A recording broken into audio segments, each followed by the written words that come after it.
Let me just ask about bushfires. Chris, it's 2 years since the Black Summer bushfires where homes were destroyed in the summer of 2019. Now, the Gospers Mountain megafire destroyed an area 7 times the size of Singapore, feeding on densely grown areas around the Wallamai National Park. But as residents of the Hawkesbury area now are gearing up to protect their homes from the upcoming bushfire season, they're confronted with the fact that after the last fires, they were told a new rule would be put in place.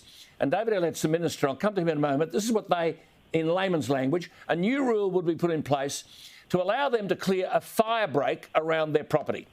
2 years on, the law hasn't come into play.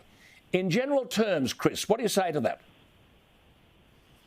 Well, I remember when David introduced the legislation, is from memory, Labor supported it. I remember voting in favour of it. Obviously, the regime means that local councils in the end have to approve it as it applies to their local community. I understand that the Mayor of Hornsby, Philip Ruddock, has concerns about it as well. I mean, obviously, we need to navigate these things because the protection of lives and property is incredibly important. Yeah, well, you're absolutely right.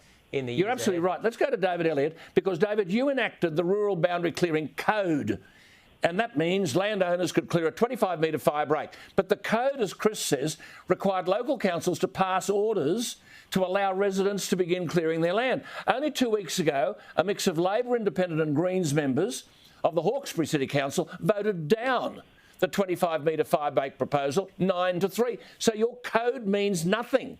What can the government do about this? It doesn't in the Hawkesbury, but when we introduced the legislation, Alan, we identified that there were local government areas where there were both very highly populated urban areas and also peri-urban and regional areas, what we would call, rural areas. But I mean, Alan, one of the great fights you and I have had over the years has been local government and the authority of local government, whether or not they should be given power or shouldn't be given power. Well, I empowered these local councils on the peri-urban areas of Sydney in consultation with both political parties, and I won't dob him in, but Chris knows one of his own caucus is probably one of my closest advisors when it comes to these matters.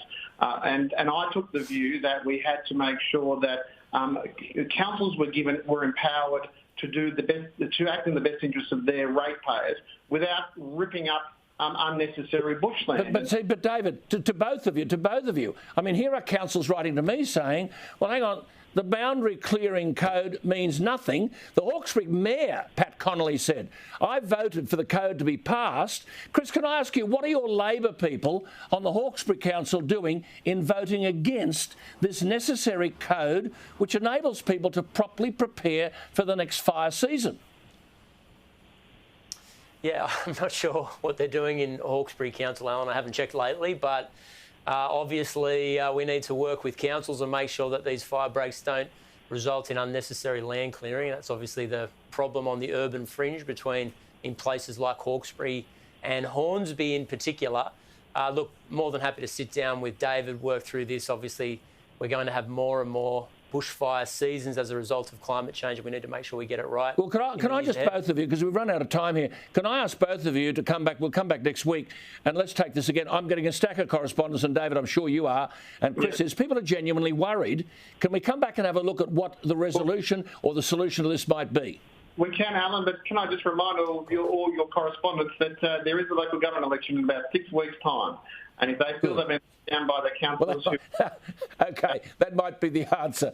Good to talk to you both. We'll be back again next week. Chris Minns and David Elliott.